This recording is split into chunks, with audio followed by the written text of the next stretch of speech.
Battery exhausted, she says. I'm fucking exhausted.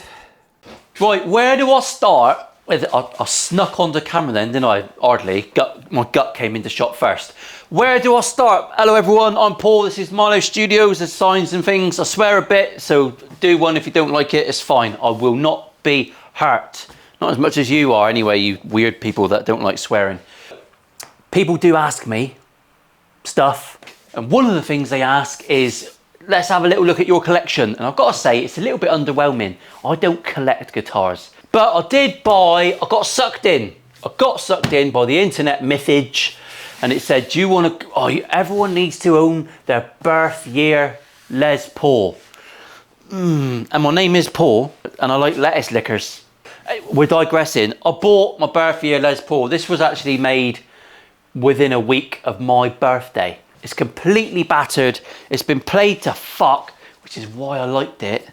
So I bought this thing. Cost me £3 and it's been out of the box about 3 times because I've said it before, if I haven't made it, I don't care about it. I've got to be honest. That's how I feel as a guitar maker. I love to look at other guitars. I'm really interested in other guitars, but owning them doesn't do nothing for me. So this thing, my personal Heritage Series 1981, that's the year I was born. I'll allow that bit of information out there. Loose skin and old balls. Heritage Series Les Paul. Weighs as much as a boat anchor. All original, just absolutely played to fuck. It is delicious. Of course it's delicious. I like the fact that this thing is proper aged. It's a sexy guitar. I can appreciate it for what it is, but do I want the guitar just sat under the bed?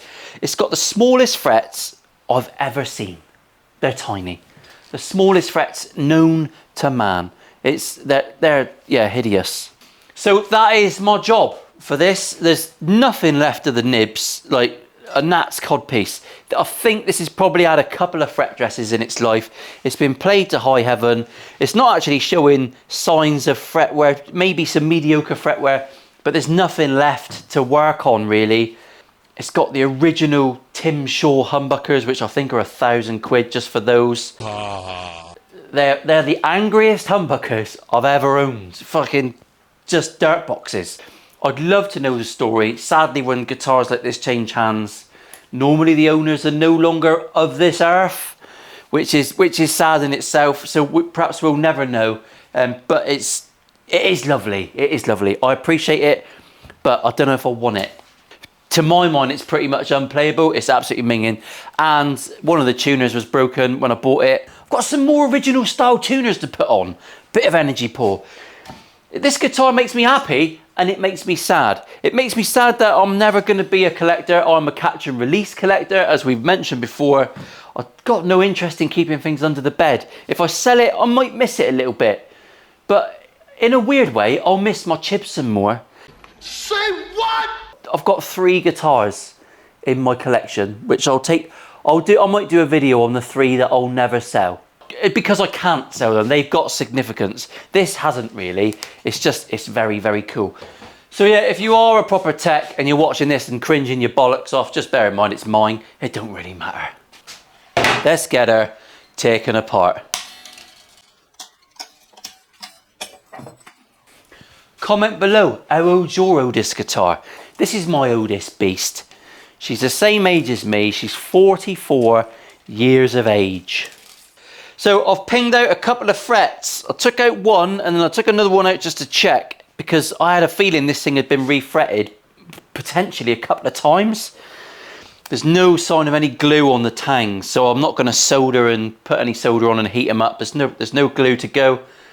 I want to sand this board down. It's been pretty much abused. Something's been put on it and it's got all sorts of weird ridges on it. It doesn't look very pretty. So I know that the purists will go, oh, it should be redone and we should have all the nibs put back on.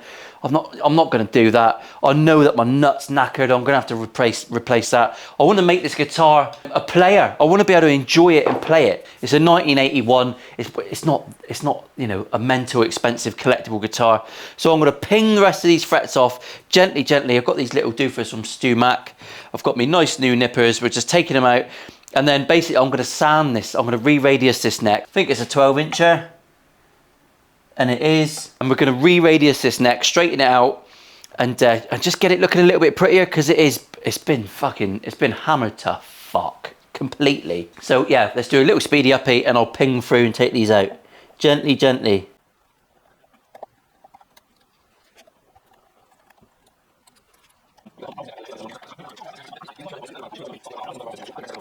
The gloss on this neck is some sort of weird and wonderful lacquer that looks like someone's brushed on. Pretty minging. And you can see, I mean, on the close-up, I'll zoom in, that there's just no nib left. There's just nothing there. This has been played and it's been denibbed by a player. So I'm just going to take whatever's left off. I mean, that is it, look. And it's gone. I mean, I don't even know much about vintage guitars, really. What's the process of putting these nibs back on? Never even watched a video on that. People at home go, no! Nothing left, lads, nothing left. Right, I'm just going to use some basic sandpaper. I'm not going to take much off. I just want to get rid of any flaky shit. So just use something very loose. Just to clean her up. I think what I need to, I mean, there's some lovely wear on the board. I'm not going to get all that out. I don't really want to. But I just want to get rid of all the signs of this shit sanding, that someone's gone against the grain at some point and not done a great job. And then they've lacquered over it and it's just left all these bollocky marks, which are a bit naff. Now, with those tiny frets, I should say that this guitar had the action just felt stupid low because the frets were so small. You were just on the board straight away. When you've got a really high fret, it really limits your interaction with the wood itself, and it makes a guitar feel like it's gliding. It is a lovely way to play. It's not for everyone. I like a big fret. Never used to like a sausage, but I do like a sausage now. Right, I've got some super wide jumbo Wannabunner fret wire. It's not stainless steel. Didn't want to bastardise her, did we? I'm just going to cut these to length. These are already radius to a 12-inch radius, which is nice. It suits me. It's a bit of a cheat. These are actually given to me from someone else. Adamant hardened Symptoms fret. I've never heard of this fret wire before, but we're going to give it a go. So this should press in quite nicely. Rough cut them, nip all my tangs and all that sort of stuff and get it all prepped. You've seen all that been happening before, haven't you? But I'll show you, because you all want to be shown these things. So that's the Stu Mac tang nipper. It's not a perfect contraption. We're basically going to lay our fret in. I'm going to get it pretty close, not spot on. I'm handling this like it's the first fucking guitar I've ever touched. We do that, and then we're going to put this in the tang nipper. Put my glasses on so I can see what I'm doing. Can you see that on camera? Get them in there and just nip the end away. Just a little bit. Lovely. Now, that hasn't given me a perfect jibbly jobbly there. It's a bit shit. So what you have to do, move over here. I've got a little groove in my desk. Teeny tiny file. I'm going to lay that fret on there. And I'm just going to file away till I've got a nice flat bottom. Hopefully you can see that. Till I've got a nice flat bottom. It's actually something I'm going to be doing a little bit more because I like it. I like it a lot. Very serious video, Paul, isn't it? Got to do a serious one every now and again, ain't you? Anyway, I'm going to fire up through. I'm going to nip me tangs. I'm going to get them all filed off. I'm going to get them all plugged in there. And I'm going to come back and have another little look at this board. I'm going to flatten it and just see if I can smooth it a little bit better. Just get it a little bit, just touch her up. That's all I'm going to do. I'll see you back in a minute when we're ready with a sanding block. Forthwith. Well, it's an interesting little project. Incidentally, this isn't what I normally do. It's not the sort of work that I would ever even consider taking on from other people. I just wouldn't do it. It's not really my cup of tea. I like to build new guitars. I do like doing the rescue tech stuff on a Monday normally because that's giving the world something better in it. This doesn't really float my boat. There's loads of guys on the interwebs that are fucking brilliant at this. Fortunately, obviously the Gibson truss rod is a one-way affair. But it does give me enough scope to flatten this neck out, and it's pretty good. It's a few wibbly wobblies in him, but he's not bad at all. I'm just going to take that nut out. Yeah, he's coming out in bits. I mean, that is completely fucked. Pretty well knackered, that one. Some Bakelite number from 1952. Thank you, matron. Oh. So we need a new nut anyway. We'll be putting a bone nut on there. I have got a really modern adjustable height thing, but I wouldn't bastardize it. I wouldn't do it to you. I wouldn't do it to you. So we're pretty good there. I'm just going to do the old marker up.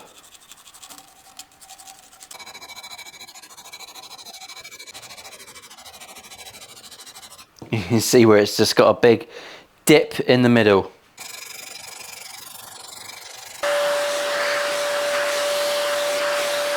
Approximately 10 hours later. Right, that's as much as I dare to go with that. Can you see what we're doing there?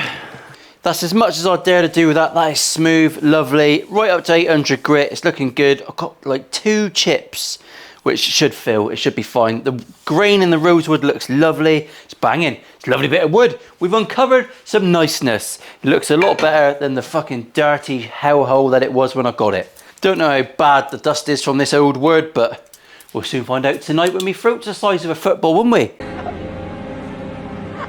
So I'm gonna start pressing in my frets. Well, I might be able to press some of them in with a cowling, but we'll see if they tap in all right. We should be all right, to be fair. We'll just tap these in. They're massive frets. We'll be gentle as long as they're snug. We'll go in with a little bit of super glue, just a tiny bit, which I need to buy some more of actually. And then I'll leave them overnight. We'll let them set in and we'll come back tomorrow and we'll touch them up, all right? I'll show you a bit of tapping and then we'll do a magical fade away. Stay with me on a Monday. It's a serious one. It's a serious one. I'm looking forward to the demo on this massively. I've got to say, it's the flakiest fretboard I've ever dealt with. It is an absolute fucking nightmare. So this is why I don't deal with old instruments. It is drier than a nun's crotch piece. Yeah, it's pretty savage. I am normally an advocate for using the fret press and getting these frets in. And I've heard people say that you shouldn't be gluing frets in because it's shit for the next person and all that sort of stuff. These frets are falling in the slots because it's been refretted a few times. So I'm gonna put a bit of CA glue in there. This fretboard's gone really red. It's come through with some weird hues. So I'm gonna minge fudge it. Of course I am. Monty's going to get involved. There's going to be no need to press anything in. So I'm going to whip up through now and we'll see how we get on.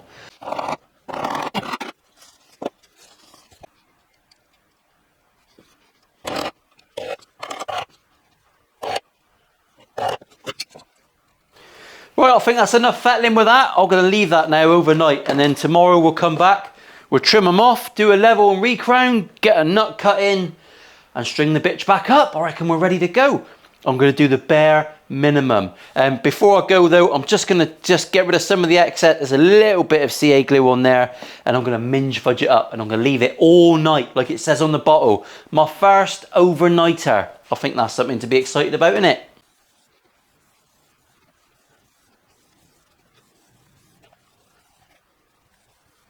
Lovely. See you in the morning. Nighty night. That was creepy, wasn't it?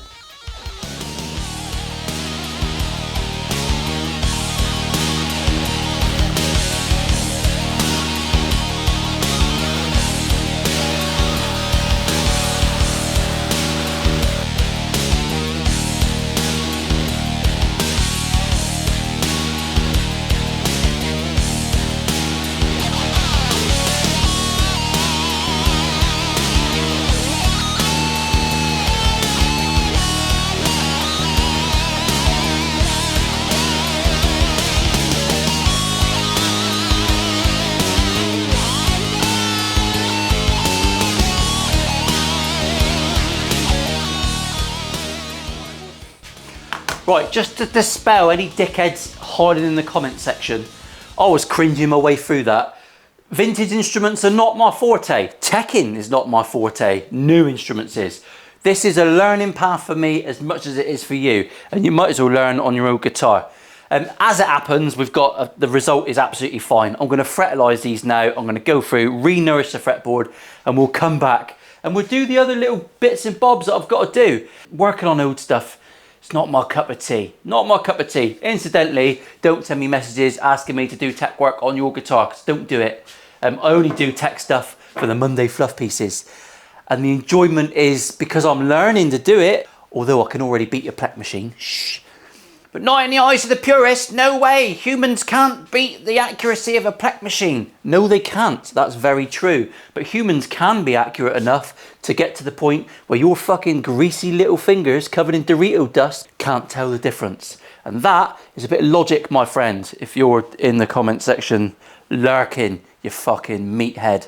Okay, so on Fertilise, if you haven't seen the Fertiliser, look at the other videos. You must have seen it by now. I'll go to sleep thinking about it. Fertiliser, Fertiliser. They've come up absolutely banging. Absolutely banging. So never used that fret wire before. I thought I'd use it on one of mine. No problems at all. That polishes up a beaut. I don't know how hard it is. I haven't got a Mohs hardness test. And who the fuck has? Come on, but get real. I'm going to have a tidy up now. And we'll have a little WYSIWYG. And I'm going to put some new tuners on. I've got some Goto vintage numbers. Right, I'm interjectifying into this video. This is Future Paul. I've done this a few times recently. It's getting a little bit weird, isn't it? Let's lean in like I'm talking to a dodgy uncle. I want to clear up what's going to be going on with raffle stuff. I put a post out and I've asked lots of people, lots of you lot, and loads of people got back. And people are well up for a raffle. This particular guitar, just to level with you, because everything's on my sleeve, there's no secrets around here. This is one that I bought. It cost me 3,000 quid. I can't afford to give it away. Believe it or not, this YouTube lark last year cost me an absolute fortune. I had to build a fucking workshop and able to be able to do this properly. You've all watched it evolve. I've sunk a lot of money into it. Going forwards, the charity stuff will be available for worldwide. The mistake I made with the George Harrison one is I gave 100% of that to charity, and if someone had won it in New Zealand, it would have cost me 250 quid out of my pocket to post it, or what the members pay and all that. And I want the members' money to go towards speccing out shit hot guitars and making really cool charity builds. That's kind of how it's all evolving. So going forward, all the charity auctions, 90% will go to the charity direct. I won't see it, and then 10% will go towards postage, insurance. If I've got to post a guitar, I want to be able to pay the import tax for the winner. You can't expect a winner to put their hand in their pocket at all. So I need to cover that out of what the charity generates. It's fucking complicated, isn't it? The raffle is only going to happen 4 times a year for charity builds. It seems a bit much at the minute. I don't want to do this many. It's stupid, but 4 times a year for the charity builds because it's so fucking successful. I love it. I'm learning on the job here. I am learning on the job, and my God, it is a steep angle of learning. That's not a saying, but we'll use it. Special wave, knobs. I've got some Goto vintage, lovely ones, more indicative of what would have been on this beast when she was made. The Heritage, the standard 80s Heritage series was, according to my sleuthing on the internet, supposed to be one of the first times they recreated the original Burst. It's not a faithful recreation, some of the stuff's wrong on it, but it's one of the first times they thought, oh, actually, we might be onto something here. So that's quite cool, isn't it? Of course, it's a Burst, but about fucking 3 decades too late. But I'll take what I can get, said the vicar to the altar boy. See you in a minute, I'm having a tidy up. Not my mind, that's beyond tidying. Right, so one thing I've overlooked, the horrible, disgusting Grovers that were in here had massive washers on them, which is a bit of a shame because they've depressed the finish all around here. I can't get that out now, it's going to be too late. So we've got these little marks in the finish. I think with the overall aesthetic of this guitar, it's not really going to matter once it's strung up and everything. It's just another part of its chapter. So anyway, I'm going to crack on. One of the O's lined up with them, which is a fucking mystery. They're not the same as what was on there before, but I'm happy with that. They're going to look lovely. They're going to look delicious. So let's just shut up, shh, and do a quick speedy through putting these in and screwing them up.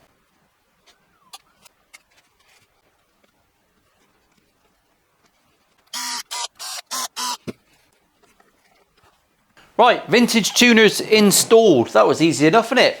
Woo, we've got to make a nut now. Yes, everyone's favourite bit. The nut was completely fucked. So what am I going to use?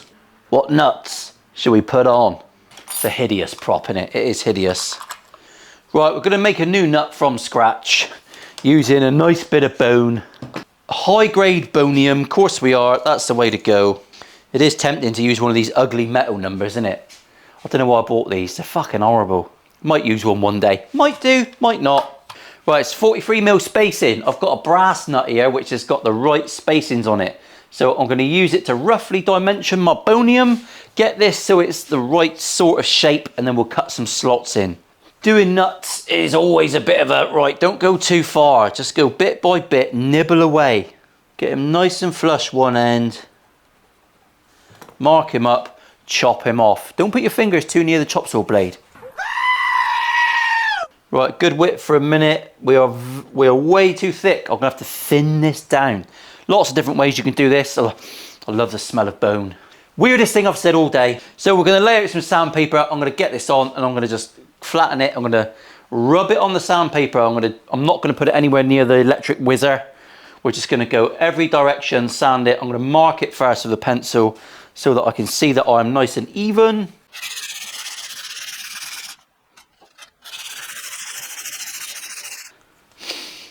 Bone sniffer. That's been sanded so that it is really snug in that hole. Lovely. Really flush one side. This side needs a little bit more love. Just use me sexy little nut marker that Mr. Yard made me. This is going to sit nicely on the frets and then gently draw me a mark. Now that should be the top of my frets there. So now I'm going to use the electronic sander very slowly with some mole grips, loosely, and I'm just going to shape that. I'm going to shape it so it arcs away at the back, just like a Gibson one would. And we're just going to leave the pencil line on there so that our nut is, so basically we want it so that our strings are below the surface of the nut, but pretty much level with the top. Fight me in the comments if you want, people always fucking will. And I don't give a fuck, but I do like some helpful tips if you're friendly.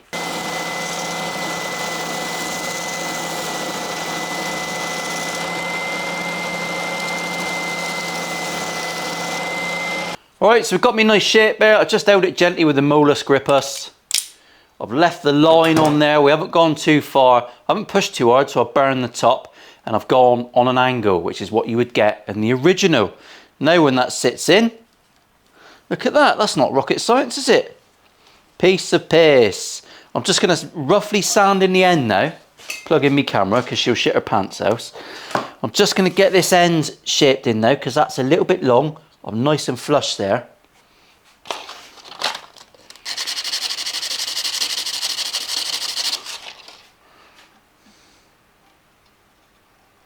I remember years ago, I took a guitar to a gentleman I know from Plymouth called Mike Ball. He was a just ridiculous guitarist.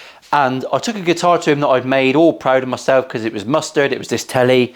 And the first thing he did was feel how smooth me nut was, and it wasn't smooth. So I failed off the bat. So ever since then, I always make sure I've got smooth nuts. So I've got my brass nut here, I'm going to copy it. I'm going to use my nut files, I'm going to follow those lines, and I'm just going to get a score line on there so we know where they're going. That's as hard as that needs to be honest. Don't know why I'm going into so much detail about making nuts.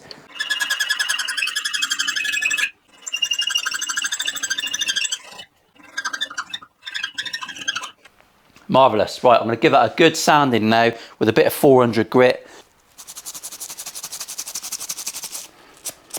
Right, we can get her strung up. Yes! Get her strung up with some NYXLs and take her downstairs and thrash the fuck out of it.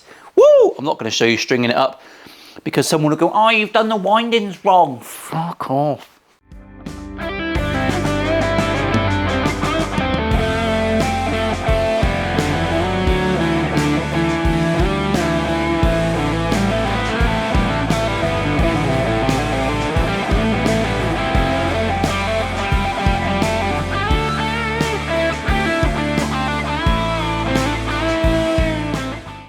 The pivotal question that everyone asks about Les Pauls. How much does it weigh? I know, you want to know. So I'm going to weigh her. Of course I'm going to weigh her. Got a few things to weigh this afternoon. Me not being fucking one of them. 9.5 lubs. 4.3 kilos. 9.5, she's not that heavy for a Les Paul. It's not that bad. The more I've been fucking throwing it around the workshop, the more I've kind of got used to it. She is all done though. Lovely shiny frets, new tuners, everything intonated beautifully, which I mean, as beautifully as an old Les Paul design can go, because they're not great for intonation, but actually not bad at all. Didn't notice anything when I was playing it. Really loved it, probably because of the shit playing. This is either going to live under my bed, which is full of the wife's crap, or I'm going to sell it. I paid 2,900 quid for this. I just looked it up. It's had a bone nut, a complete refret, a fretboard dress, new tuners.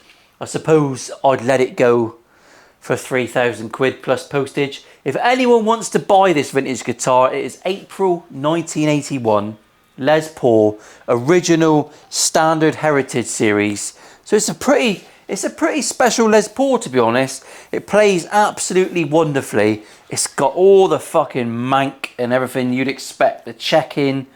It's lovely, it's lovely. A real relic guitar. I will let it go. If you want to email me, milostudios@hotmail.com. I'm not going to list it on eBay or nothing.